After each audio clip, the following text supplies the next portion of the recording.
बना मैं खुदा शुरू करता हूँ जो निजात दहिंदा और रोजी रसा है मर्दम मिस्र का। एक दिन पेशनगोइयों की किताब जनाब पुतिफार को मैं पढ़कर सुना रहा था। उसमें मिस्र के मुस्तकबिल की पेशनगोई की गई थी। उस किताब में लिखा था कि एक रोज़ वो आएगा कि जब मिस्र में लोगों के मेयार उलट जाएंगे, गनी मोहताज की जगह ले लेंगे, उमरा अपने महलों और गुलामों से महरूम हो जाएंगे। सरवतमंद और गरीब अफराद आपस में जगह तब्दील कर लेंगे। गुलाम और सितमज़दा अफराद आज़ाद होकर अपने ही अरबाब इख्तियार के मालिक व मुख्तार बन जाएंगे। और उस वक्त मिस्र में खुदाए आमून की परस्तिश करने वाला कोई न होगा। दुरूद पर जुज़ार सी पैगंबर खुदा, दुरूद पर मददगार और निजात दहिंदा मिस्र, दुरूद पर अज़ीज़ मिस्र, दुरूद पर अज़ीज़ मिस्र, दुरूद पर अज़ीज़ मिस्र। पुतिफार की बड़ी ख्वाहिश थी कि इस पेशनगोई को पूरा होते हुए वह अपनी आंखों से देखें, लेकिन उम्र ने उनसे वफा न की। मगर आज आप लोग उस पेशनगोई को पूरा होते देख रहे हैं।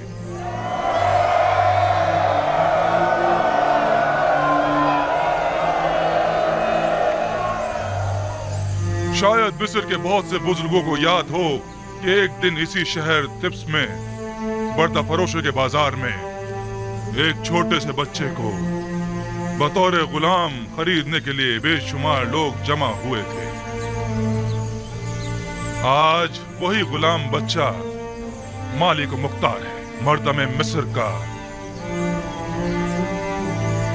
एक दिन था कि आप सब युजार सीफ के मालिक व मुख्तार बनने के ख्वाहिशमंद थे, और आज वो आप सबके मालिक व मुख्तार हैं। वाकई उस रोज पुतिफार ने उस बच्चे को खरीदा था और आज उसी बच्चे ने हम सबको खरीद लिया है।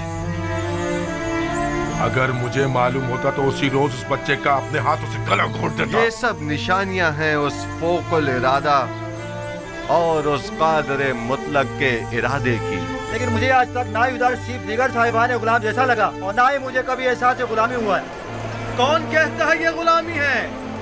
ये गुलामी तो हमें इस आज़ादी और अरबाब इख्तियार होने से कहीं ज्यादा अजीज है।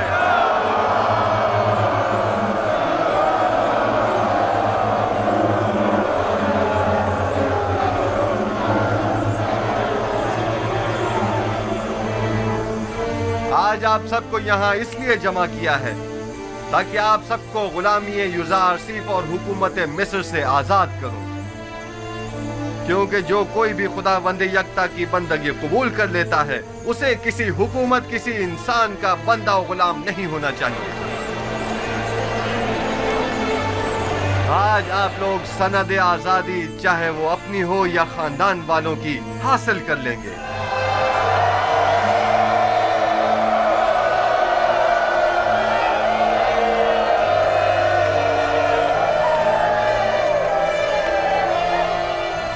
आज से आप सब आजाद हैं।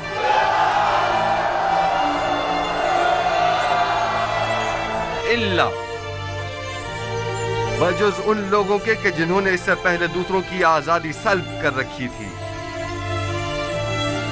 या वो साहिबान गुलाम और सरमायादारों के जो गरीबों के खून पसीने से कमाई हुई दौलत के मालिक व मुख्तार बने बचे हैं। वो तमाम लोग बदस्तूर यूं ही गुलाम रहेंगे। हम उनकी गर्दनों में बाकायदा तौके गुलामी तो नहीं डालेंगे, लेकिन अगर वो किसी खता के मुर्तकिब हुए तो सख्त सजा के मुस्तहिक करार पाएंगे। मैंने मर्दम मिस्र को नहीं खरीदा मगर इसलिए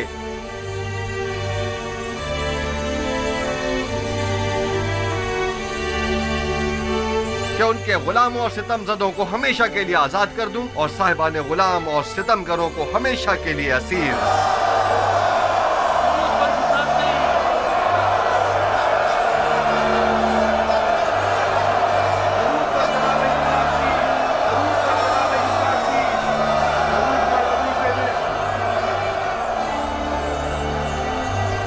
तो ये था मर्दम मिस्र को गुलामी में लेने का राज। यही वो हिकमत अमली थी तो जनाब युजार सीफ ने अपनाई थी। उन्होंने इस हिकमत अमली से अच्छे और बुरों को एक दूसरे से जुदा कर दिया है। अजीज़े मिस्र की बातें तो बिल्कुल अंबियाओं जैसी मालूम ही नहीं हो रही। वो मुंशी मिस्र है। कल से तमाम गोदामों के मामूरीन तमाम लोगों को बिला मुआवजा गंदुम देने के पाबंद होंगे। आज से हुकूमत मिस्र ग़िज़ाई किल्लत को पूरा करने की पाबंद होगी। उन्हें भी जो आज से आजाद हैं और उन्हें भी जो हुकूमत मिस्र के गुलाम हैं। अन करीब खुदा ने चाहा तो कहत खत्म हो जाएगा। बस जब तक ज़माना कहत खत्म हो हमें मयाना रवि और किफ़ायत शुआरी इख्तियार करनी होगी ताकि हमें ग़िज़ाई किल्लत का सामना न करना पड़े।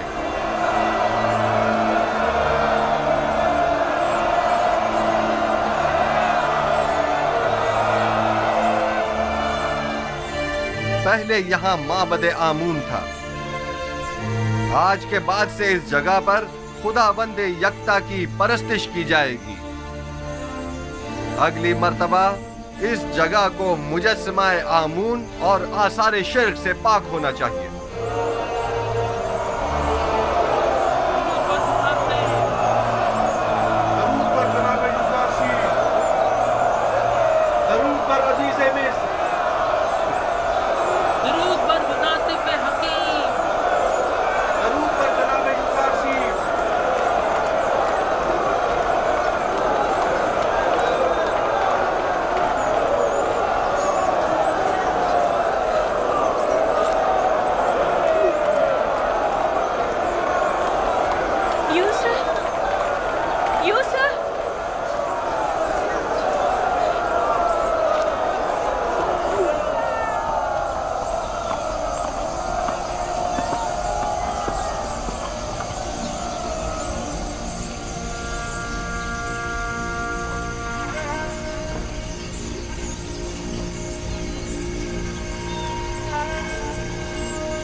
यहाँ किसने मुझे मेरे नाम किनानी से पुकारा? यूसुफ, यूसुफ।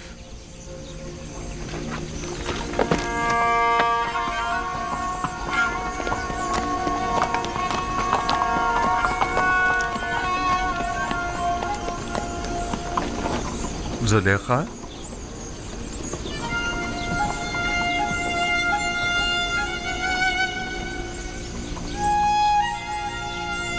आप यहाँ क्या कर रही हैं? इंतजार कर रही थी आपका। मगर यहाँ क्यों? आपको कैसे मालूम कि मैं यहाँ पर मिलूंगा? कल आपके चले जाने के बाद मैंने खुदा से दुआ की, अगर वो मसला समझता है तो अपने रसूल की मोहब्बत मेरे दिल में डाल दे। मुझे ये गवारा न था कि इश्क़ खुदा तो मेरे दिल में हो, लेकिन उसके रसूल की मोहब्बत ना हो।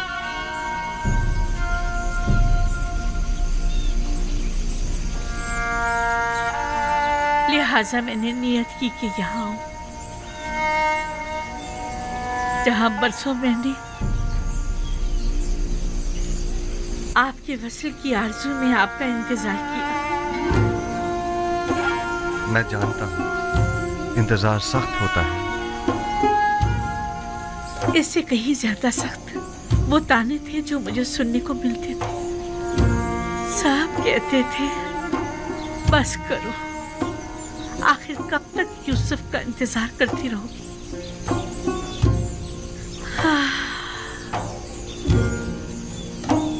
मैंने खुद से कहा कि इस बार भी आप तशरीफ ना लाए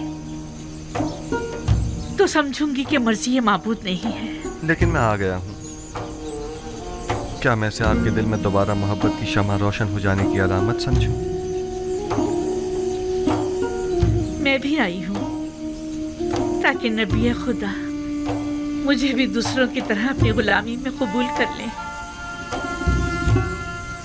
लेकिन मैंने तो आज ही तमाम मर्द में मिस्र को आजाद कर दिया है। मुझे आजादी नहीं चाहिए,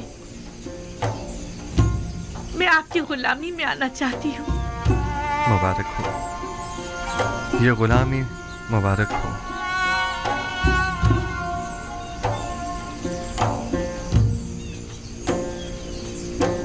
आप सब शाहिद हैं, ज़ुलेखा खुद गुलामी कबूल कर रही हैं।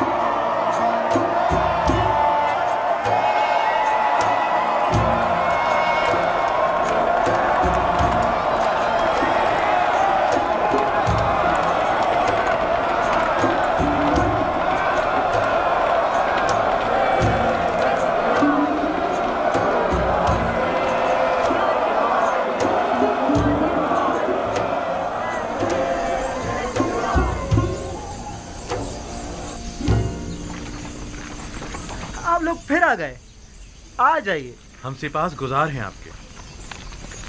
मुझे याद है कि उसने कहा था कि वो बर्दा फरोशों के बाजार में मिलेगा। सही कह रहे हो, आओ उस तरफ चले।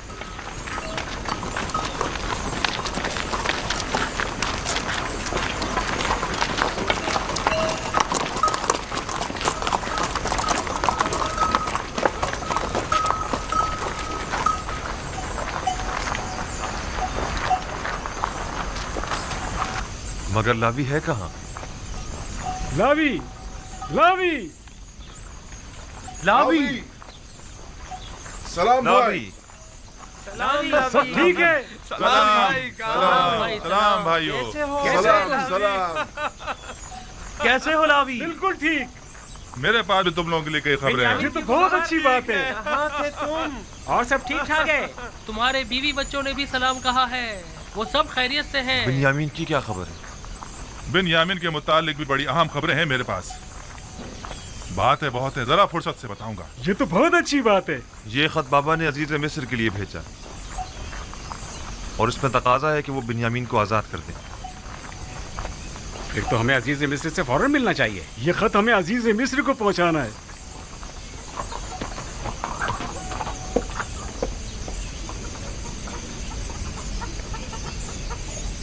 हमें अजीज मिस्र के पास जाना होगा, चलो चले।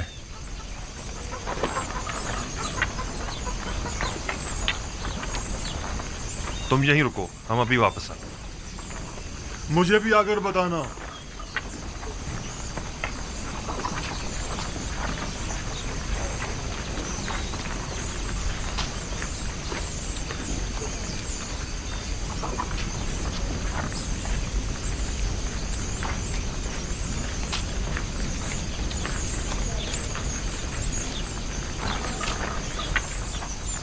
कैसा गुलाम? बिन्यामीन तो बड़ी शहाना जिंदगी गुजार रहा है और अजीज मिस्र अपने किसी अजीज की तरह उसका ख्याल रख रहे हैं। तुमने खुद देखा है या किसी ने बताया? मैंने खुद अपनी आंखों से देखा है। हर जगह वो उसे अपने साथ लेकर जाते हैं, हत्ता कि वो अपनी बग्गी में भी अपने साथ सवार करते हैं। तो क्या अजीज मिस्र ने उसे अपना खास गुलाम बना लिया है? मैं कह रहा हूँ कि बिन्यामीन एक शहाना जिंदगी गुजार रहा है और तुम कह रहे हो कि खास गुलाम। वो भी अपने भाई यूसुफ की तरह बड़ा खुशकिस्मत है। उसने अजीजा मिस्र की तवज्जो इस तरह अपनी तरफ मुतवज्जो कर ली है कि वो उसे एक लम्हे के लिए भी खुद से जुदा नहीं करते। इस तरफ से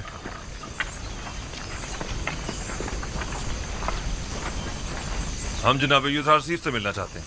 हम अपने बाबा की तरफ से उनके लिए खत लेकर आए हैं। हमें अंदर आने की इजाजत दीजिए। मुझे इसकी इजाजत नहीं। इसके लिए मुझे जनाब हुरमुब से इजाजत लेनी होगी। फिलहाल आपको जनाब अजीज मिस्र से मिलने की इजाजत नहीं। जनाब मुशीर,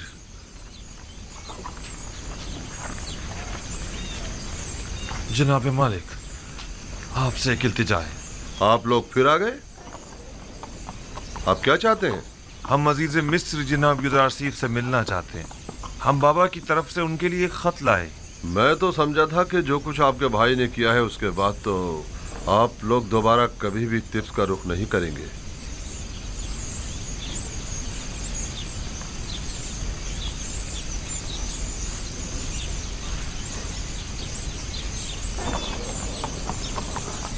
बहरहाल आइए मेरे साथ, देखें क्या होता है। चलो चलते हैं।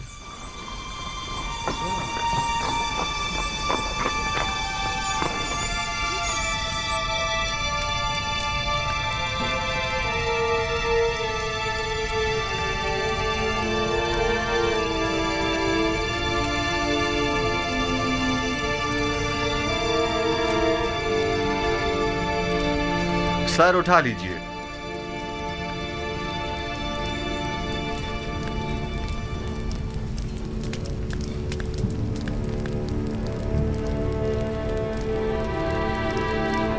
कहिए, क्या कहना चाहते हैं? अगरचे हम अपने भाई की उस हरकत पर शर्मिंदा हैं, लेकिन जनाब अजीज मिस्र की बुर्दबारी के पेश नजर हमने दोबारा यहाँ आने की हिम्मत की।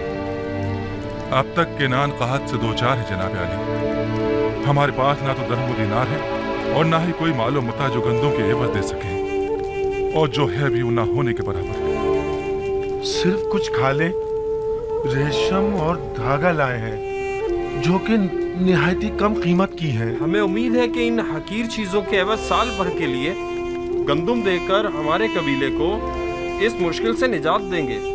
ठीक है, मैं कह देता हूं कि इस बार तो आप लोगों को गंदुम दे दी जाए, लेकिन अगली बार आपको इसकी पूरी कीमत अदा करनी होगी। हम सिपास गुजार हैं आपके। खुदाबंद जनाब अजीज मिस्र का साया हमारे सरों पर कायम रखे। हमारी एक गुजारिश और थी, उम्मीद है कि अजीज मिस्र जरूर कबूल फरमाएंगे। सुन रहा हूं, उम्मीद है कि वो बिन्यामीन के मुतालिक न होगी। इत्तफाकन ऐसा ही है। आली जनाब से निहायत आजाना गुजारिश है कि उसे मुआफ कर दें और हमारे साथ जाने दें। हमारे बाबा मजीद उसकी दूरी के मुताहमिल नहीं हो सकते।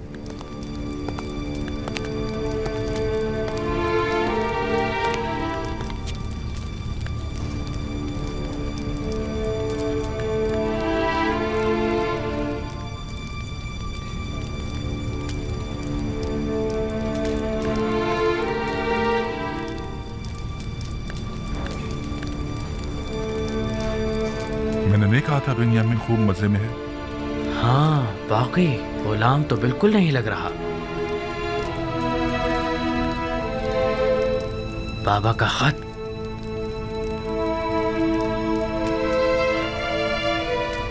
हमारे नाबीना बाबा ने अपनी अश्कबार आंखों से अजीज मिस्र के नाम खत अरसाल किया। अगर इजाजत हो तो पेश करो। रुदामून,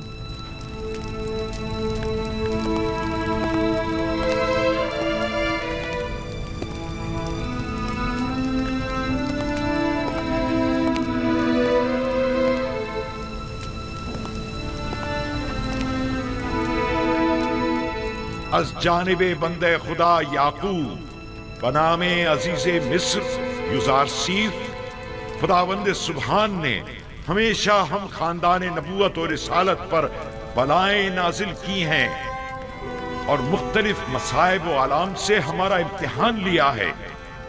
हमारे जद इब्राहिम का आतिश नमरूद के जरिए इम्तिहान लिया और हमारे चचा इस्माइल ज़बीहुल्लाह को कुर्बान गाह तक ले आया ताकि उन्हें आजमाए, और मुझे भी मेरे उस बेटे की जुदाई में जो मेरी आंखों का नूर और मेरे दिल का सुरूर था मुब्तला किया। एक दिन उसके भाई उसे सहरा ले गए और उसके बजाय उसका खून आलूद कुर्ता ला कर दे दिया। अब एक बेटा रह गया था जो यूसुफ का मांझाया भाई था, जिससे मुझे यूसुफ की खुशबू आया करती थी, और वो यूसुफ की जगह मेरे दिल के जख्मों का मरहम था। उसके भाई उसे आपके पास तो ले गए लेकिन मेरे पास वापस न लाए। आपने उसे चोरी के इल्जाम में अपना गुलाम बना लिया है। बिलाशुबा चोरी का खानदान रिसालत से कोई ताल्लुक नहीं है। मुख्तसर ये कि मेरे बच्चों की जुदाई में अब ना तो मेरे जिस्म में ताकत रही और ना ही आंखों की बीन आई। मैं आपसे चाहता हूँ कि मेरे कैदी बेटे को मुझ बूढ़े बाप को वापस लौटा दें और मुझे इस गम से निजात दिला दें। ऐसी सूरत में मैं आपके हक में दुआए खैर करूंगा, और अगर ऐसा नहीं किया और इस मुसीबत ज़दा पर रहम न खाया तो मैं इस दिल सोख्ता से ऐसी आहो फरियाद करूंगा कि जिसके भड़कते शोलों में तुम्हारी 7 पुश्तें जलकर खाकस्तर हो जाएंगी और तुम्हारा इन शोलों से बचना मुहाल होगा। बंदे खुदा याकूब।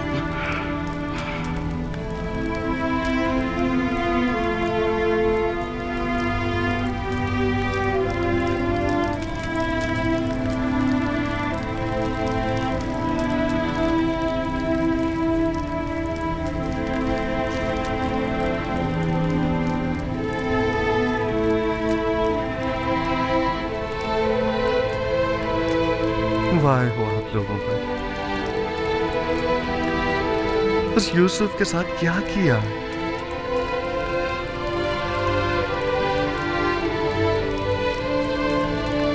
जानते हैं आपके बाबा ने आपके इस नापसंदीदा अमल की वजह से कितने रंज और तकालीफ उठाई हैं।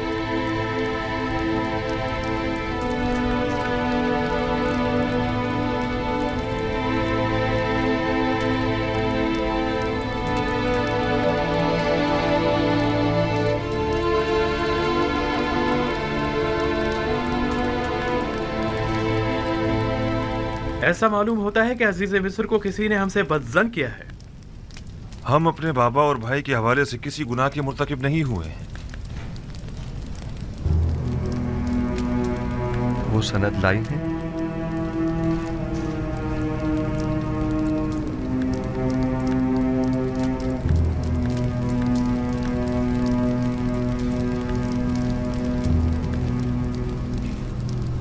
बस आप किसी गुनाह के मुर्तकिब नहीं हुए हैं। हाँ? हमने सिवाय हकीकत के कुछ नहीं बताया आपको, यकीन कीजिए। बहुत खूब।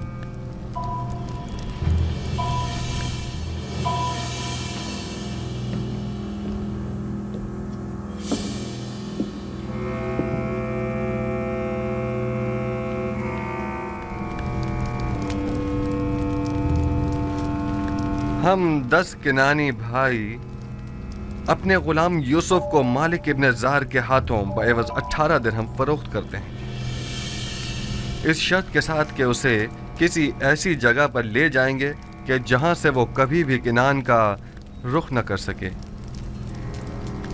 लावी और शमून ने इस पर दस्तखत किए हैं। गालिबन ये तहरीर शमून की है। शमून आप में से कौन है?